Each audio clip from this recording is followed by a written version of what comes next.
They say that if you want to know a house's secrets, look beneath it. And on the 26th night, I did exactly that. It started with a smell, not strong, not immediate, but lingering, like damp wood mixed with rust. I kept catching it in odd places: the hallway, the kitchen, near the walls, almost like the house itself was exhaling something old. That same night, I noticed a soft thud in the vents. Not scurrying, not rodents. Something slower, heavier, like something shifting its weight. The air grew colder too, even with the heating on. Every corner of the house felt like it had something just out of sight, just beyond the walls. So I did what I never thought I'd do. I crawled under the house. The crawl space wasn't easy to access. I had to lift a wooden hatch behind the laundry room, unscrew a rusted latch, and squeeze myself through a narrow hole in the foundation, a flashlight in one hand. My heart's hammering like a drum in my ears. The air was different down there. Thick, metallic, moist. Cobwebs clung to every surface. My fingers brushed insulation and splinters as I crawled deeper into the underbelly of the house. And then I saw them. Carvings, thousands of them, scratched into the concrete foundation, the floorboards, the support beams. Not words, symbols, swirls, eye shapes, tall vertical lines etched 3 by 3. The same pattern again and again. 3, 3, 1. Some of them looked decades old. Others, fresh, still white with new scratches. And in the very center of the space, beneath my bedroom, there was a depression in the earth. A pit, no more than 4 feet wide, lined with stones that had been set into place with care. Too symmetrical to be natural, and at the bottom bones, they weren't arranged like animal remains. These were human. Small, fragile children maybe, but old, yellowed with time, some cracked, some fused unnaturally, like they'd been burned. Beside them, half buried in dirt, was a piece of window glass, still fogged on one side, still cold to the touch. That's when I heard the sound. Scratching. Not behind me, not above. Below. It was coming from the pit. I aimed my flashlight at the center. The dirt shifted. A small, pale hand pushed through. Fingers stretched unnaturally long. Knuckles bent wrong. Nails blackened and curled like claws. I screamed, kicked backward, and scrambled out of the crawl space as fast as I could, smashing my shoulder against beams, scraping my knees raw. When I emerged into the laundry room, I slammed the hatch shut and piled the washer, dryer, and boxes of old junk on top of it. And then I ran. I didn't stop driving until I was 200 miles away. I didn't care where I went. I just needed distance. I checked into a roadside motel, spent the night in the bathtub with the lights on, but sleep came anyway. And when it did, the dreams returned. Only now, I wasn't in my house. I was beneath it, in the crawl space, but deeper, deeper than it ever went. The carvings glowed. The bones pulsed like they had veins. The walls whispered, "We live beneath your memory." And memory forgets until it's fed. The second letting is almost complete. And then I woke up to find mud on my hands, dirt under my fingernails, and in my motel bathroom, mirrors scratch across my cheek. 3 lines, 3 more, and 1. I returned home the next morning, not because I wanted to, but because I had nowhere else to go, and something in me knew it wouldn't matter. Whatever had started beneath that house had already left it. The town felt different when I got back. Quieter. Too quiet. Shops were still open. Cars moved, but people weren't the same. They didn't make eye contact. Some looked pale, sunken, like they hadn't slept in weeks. Others smiled at nothing, spoke to no one. And the worst part, some of them random strangers had scratches on their faces. 3, 3, 1. That night, I got a call from Riley. Her voice shook. "Something's wrong. I think I'm hearing it too." The knocking, yes, but not at my window. Where a pause. My mirror. I rushed to her apartment. When I arrived, her place was empty. The front door slightly open. Her bedroom window wide. No signs of struggle. But there on her mirror, written in breath, "Let me in again." I called the police. They searched the block. 8 people were reported missing that night. Riley was one of them. Then came the blackout.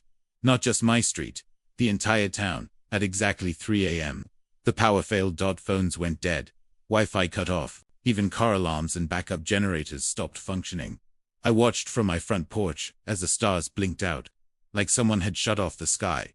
And then, across the entire neighborhood, the knocking began. Every window, every door, every reflective surface. Knock, knock, knock. Hundreds of homes. All at once. And then silence. I watched lights flicker back on one by one. But the people, gone. Dozens of homes, empty. Beds unmade. Meals half-eaten. Pets left behind. Gone. And in every room I checked, every house I entered, the same symbol on the wall. 3 vertical lines. 3 more. 1 alone. The news called it mass hysteria, a community-wide fugue event.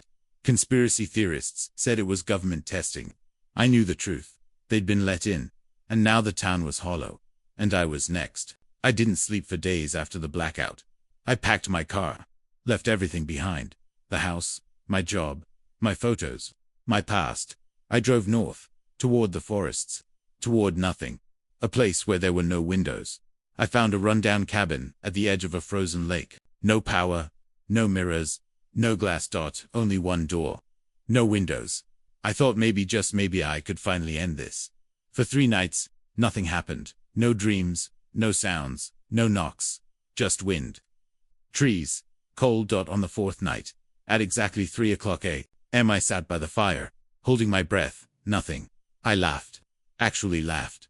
I thought I'd done it. Escaped. And then I heard it. Not on glass. Not on wood. On my chest. 3 taps. Then 3 more. Then 1. I looked down. A handprint appeared on my shirt. Slow pressed. Pale. I screamed. Fell back. Hit my head when I opened my eyes. I wasn't in the cabin anymore. I was nowhere. Floating windows surrounded me. Spinning hundreds, maybe thousands. Behind every one, people. Some I knew. Some I didn't. Some crying. Some knocking. Some whispering. Let us out. And then he appeared. The man. Only now, he wasn't alone. Others stood with him. Tall, thin, eyeless. Smiling. Each of them holding mirrors in their hands. He leaned close. You opened the first window in fear. You opened the second in sleep. Now we open you. And I screamed as he stepped inside me. I woke up in the woods. Face down in the snow. No cabin, no car, just me. And in my chest, carved out 3 lines. 3 more. I was the window now. I don't remember how I got back to civilization. I woke up days later in a hospital.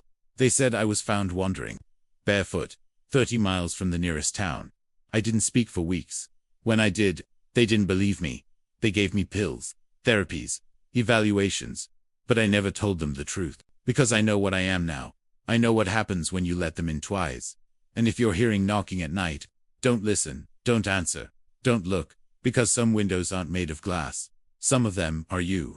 The window remains slightly ajar, just enough to let in a roar something else. I know I didn't leave it open. I couldn't have. My routine had become obsessive. Every night, check locks, draw curtains, triple check windows. But that morning, the latch was undone. The glass pushed out ever so slightly, as if it had been nudged open from the outside. I didn't sleep again after that, not because I didn't want to, but because I couldn't. Something had changed. The knocking wasn't just a ritual anymore. It had become a code. It started with a pattern. Tap, tap, tap, then pause, tap, tap, tap, a long pause, tap. I recorded it. Again. This time I noted the rhythm. I played it back over and over, even charted it on paper like some cryptic Morse code. And then I saw it. 3.3.1. The numbers repeated. Every night, same structure. 3 knocks, 3 more, 1 final knock. I Googled it, searched forums, old folklore sites, paranormal blogs. And that's when I found the first clue. A thread buried in an ancient online archive. 331. It read, not a pattern, a summon. It linked to old European myths, stories of spirits that announced themselves with knocks, in sequences of 3 repeated in 3s. Or worse, 3s followed by a single knock. That final one meant they were no longer waiting for permission. It meant they were already inside. I almost threw my laptop. I hadn't let it in, had I? Unless the ritual wasn't about me letting it in, but it letting itself in by following the sequence. What if every knock was a step in a larger process? What if I was already a part of it, just by listening? I tried staying with friends, told them I needed a break from the house. Something vague, nothing too alarming. My friend Casey let me crash on their couch for a few nights.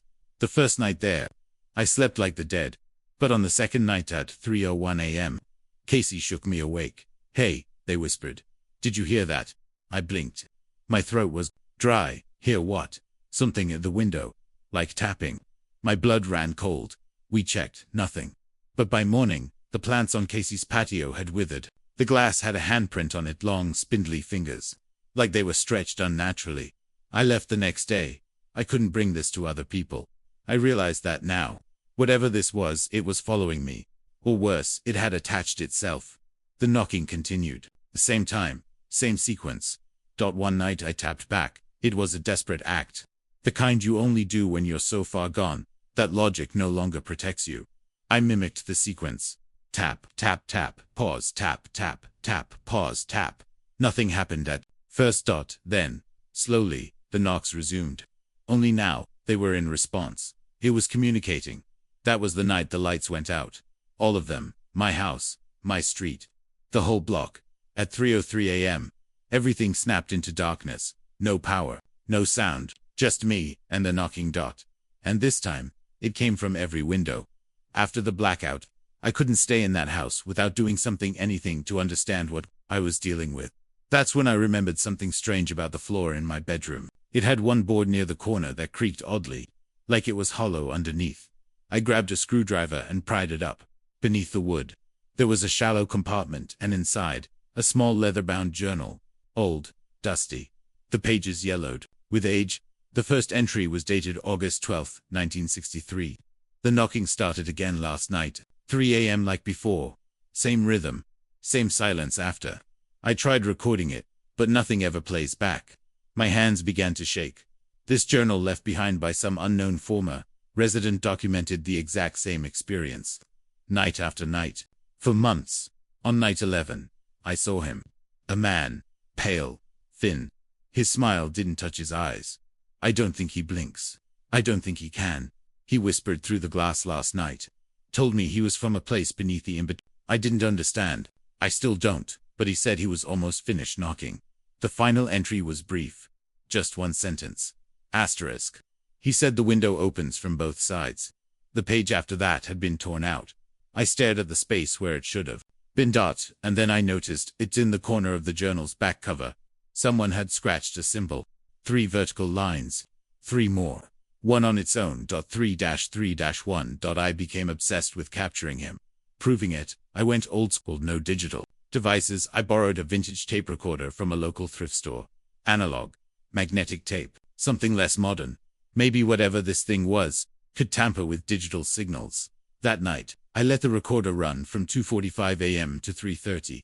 When I played it back the next morning, there was static at first, then faint footsteps, then voice. My voice. But I wasn't speaking. You looked back. You opened it already. You don't remember, but he does. Then another voice, deeper, older, cracking like it came from inside a cave. Your window is open from both sides. You dreamt of it. We spoke there. The second letting comes soon. My mouth went dry. Second letting. That day I blacked out. In the kitchen. One moment I was standing near the sink. Next thing I remember, I was on the floor. 10 minutes gone. When I looked in the mirror, my left eye was bleeding.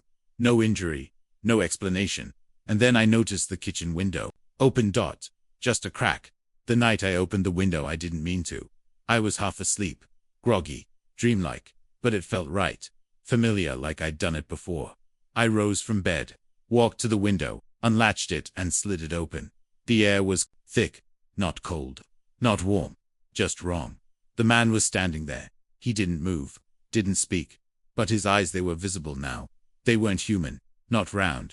Not reflective. They were long, vertical, and glowed faintly blue. Like a lantern beneath a frozen lake. And then he smiled again. But this time, it wasn't just lips. His jaw unhinged slightly. Not violently. Elegantly, like a mouth used to stretching wider than it should. He stepped forward and passed through the window, not climbing, not ducking, phasing. He moved like mist, and he stood in my room, right in front of me. I tried to scream. I really did, but I couldn't. My mouth wouldn't move. Neither would my body. He leaned in, inches from my face, and whispered one word. Remember. Then he vanished. Just like that. Gone. I started having dreams after that night. Were they dreams? I'd wake up in places I didn't recognize. Forests. Frozen halls. Caverns lit by pale blue light. Always alone, always cold. And in every dream there were windows hanging in midair. In trees, in stone, in water. And behind every window, him, watching. Waiting. Sometimes I saw other faces too. Children, elderly, people crying, people whispering, people knocking. It wasn't just me. I wasn't the first, I wasn't the only. I was just the latest. It was just a knock. That's what I kept telling myself. A single, sharp sound against glass so soft, it might have been a branch brushing the window. Or maybe the wind. Or something else. I remember sitting in bed that first night, scrolling mindlessly on my phone, half lulled by the glow of the screen. It was late, a little past 3. The world outside had gone completely still, as if everything had pressed pause. Even the usual creaks of the house had quieted down. Silence had a weight to it. Heavy, thick, unnatural. Then tap, tap, tap. Not loud, just enough to snap me out of the scroll. My thumb stopped mid-motion. I sat up. There it was again. Tap, tap. Coming from the window. You know that feeling when your heartbeat suddenly moves from your chest to your ears? That sudden shift from comfort to alarm. That's exactly what happened. I wasn't scared yet, just alert, curious. I pulled the curtain back slowly, half expecting to see nothing. And maybe that would have been better. But there was someone there. A figure, standing just beyond the glass. Tall, motionless. A silhouette lit only by the moonlight. I froze. For what felt like an hour. They didn't move, didn't speak. Just stood still, watching. And then, without a word, they turned and walked into the fog. I didn't sleep the rest of the night. By morning, the whole thing felt distant, like a weird dream. I even laughed it off. Told myself maybe it was just a random person who got lost. A drunk maybe. Or some kind of sleepwalker. People do strange things in the middle of the night. But deep down, something in my gut told me otherwise. And then the next night came. Same time, same knock, same silhouette. I didn't even look this time. I just sat there, paralyzed, waiting for the sound of footsteps fading into the fog. And when it came, I exhaled, like I'd been holding my breath for hours. That was night 2. Then came night 3, 4, 5. It became routine. Every night at 3 a.m., not a minute before or after the knock would come. 3 soft taps against the glass. Always the same rhythm. Always the same presence. I stopped sleeping altogether by night 7. I decided to record it. I set up my phone on the windowsill, pressed record at 2:59, and waited. Just me and the low hum of the fridge from the kitchen. Every other sound in the world seemed to disappear. Then right on cue. Tap, tap, tap, tap. My breath caught. I waited for the figure to leave. Then I grabbed the phone and hit playback. The video showed the curtain moving slightly from the draft. But there was no knock. No silhouette. No sound at all. Like it never happened. That's when the fear really set in. Not because I thought I was losing my mind, but because the camera couldn't see what I saw. Whatever this thing was, it wasn't just physical. It was personal. It was choosing me. And it didn't want to be caught. I started leaving the lights on at night, pushing a chair under the doorknob. I even called the police once, on night 10. When the knock came louder than usual, they showed up 20 minutes later, scanned the yard, found nothing. One of the officers gave me a look like, "You okay, buddy?" I didn't answer. I didn't know if I was. That night, I stared at the window until dawn. The knock never came again that night. But somehow, that was even worse. Because when the knock returned the following night, it brought something new. For 3 nights, the knocking had stopped. At first, it was a relief. No tapping. No silhouette. No 3 a.m. panic. I finally got a few hours of real, sleep-deep, uninterrupted, dreamless sleep. But instead of feeling better, I woke up more unsettled than ever. It was like that stillness had weight behind it. The silence wasn't peaceful. It was waiting. Watching. I found myself waking at exactly 3 a.m. anyway. Every night, my body had learned the rhythm. The fear baked into my nerves. But there was no knock. Not anymore. Only the anticipation of one. That's what made the 11th night so terrifying. Because I had just begun to think it was over. That maybe whatever was tormenting me had lost interest, or moved on. And then I saw him again. Not from the window. This time from the fog. It was just after midnight. I'd taken to walking around the house when I couldn't sleep, checking locks, pulling curtains tight, making sure the lights were still on. A ritual born out of anxiety. Outside, the street was thick with low mist, the kind that clings to the ground and swallows sound. Even the trees looked unsure of themselves. I paused at the front door, squinting through the peephole, and that's when I saw it. A figure, not close but visible, standing under the street lamp about 2 houses down. Just watching. My stomach turned cold. It was him, same outline, same rigid posture. Only now, I could make out more detail. A coat that looked decades old. Hands at his sides. The pale oval of his face barely lit under the lamp. He wasn't knocking this time. He was waiting. I couldn't look away. Something about him, his stillness, his shape, it made your brain like your instincts couldn't decide whether to run or investigate. It was the kind of stillness you associate with statues or corpses. I watched for maybe a full minute. He didn't move. Then suddenly, he took a step forward. I flinched, backed, away from the PHOLE. Another step. Another dot. By the time I dared to look again, he was gone. The street was empty. The fog swallowed everything. I didn't sleep that night. The next day I tried to distract myself. Worked from home. Played music. Cleaned obsessively. I even called my friend Riley, someone I hadn't spoken to in months, just to talk to a real person. I told her a watered-down version of what was happening. Maybe it's a homeless guy, she offered. Or someone messing with you. I nodded, even though she couldn't see me. I didn't want to tell her the truth, that I didn't believe this was a prank or a person. This thing, this man in the fog, was something else. Night came faster than usual. At exactly 3 a.m., I sat on the edge of my bed, curtain drawn, phone in hand, heart pounding. I wasn't going to open the window. I told myself that over and over. No matter what happened, don't open the window. And then the knock came. Not a tap this time, a pound. 3 sharp, deliberate bangs on the glass. Not enough to break it, but loud enough to rattle the frame. I jumped back, nearly dropping my phone. Slowly, I reached for the curtain, but something stopped me. Instead of opening it, I spoke. Who are you? Silence. I don't know what you want. Still nothing. But then just faint enough that I could have imagined it. I heard something behind the glass. A whisper. Not words exactly. Not in English. Anyway. Just sounds. Wet. Cold sounds that didn't belong in a human throat. I backed away. And then came the most terrifying part. A smile. Pressed into the fogged-up window. Lips. Teeth. Just the bottom half of a face. Like he'd leaned forward and smiled right against the glass. But the eyes, I couldn't see them. It was like the face had no upper half, no shadow, no forehead. Just lips and teeth and that awful, patient grin. I screamed. When I opened the curtain fully, he was gone. I didn't sleep. Again. But something had shifted.